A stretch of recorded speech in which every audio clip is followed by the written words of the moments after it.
டேய் என்ன இவ்வளவு அவசரமா எங்கடா போற? இப்ப என்ன உனக்கு?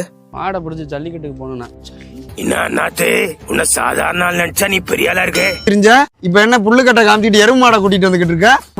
ஜல்லிக்கட்டுக்கா? இந்த எருமை மாட்டோடயா? மாடை கொண்டு போய் கட்டிட்டு நான் ஜல்லிக்கட்டுக்கு போகணும்டா. என்னைக்கும் நேரம் எல்லாருக்கும் ஒரே மாதிரி இருக்காது. மாடு பிடிக்கவா? நான் எப்படா மாடு பிடிக்க போறேன்னு சொன்னேன், வேடிக்கை பார்க்க போறேன். ஆமா நீ மாடு பிடிக்க போலையா? நான் போனேன்னா வேற யாராவது மாடை பிடிக்க முடியுமாடா? நீ காளை அடக்குறேன்னு வந்து கயிறு சறுக்கி விட்டு கீழே விழுந்தப்போ இது வரையில மாட்டை பேன் பண்ணி பாத்திருக்க, மாடுபிடி வீரனை பேன் பண்ணி பாத்திருக்கியா? 3 வருஷமா பில்டப் தான் கொடுக்கறாரு. நான் மந்தையில இறங்கி விளையாட ஆரம்பிச்சேன்னு வச்சுக்க, ஒரு மாடு தப்பாது, அம்புட்டும் புடி மாடாதான் இருக்கு. ரொம்ப கவலைப்படுத்தலாம்டா நம்மள. பாரு மாப்ள, சோலி முடிச்சு. பேச்சாடா பேசுன, கொஞ்சம் நெஞ்ச பேச்சா பேசுன. மன்னர் பரம்பரை, மண்ணாங்கட்டி பரம்பரை நீயே.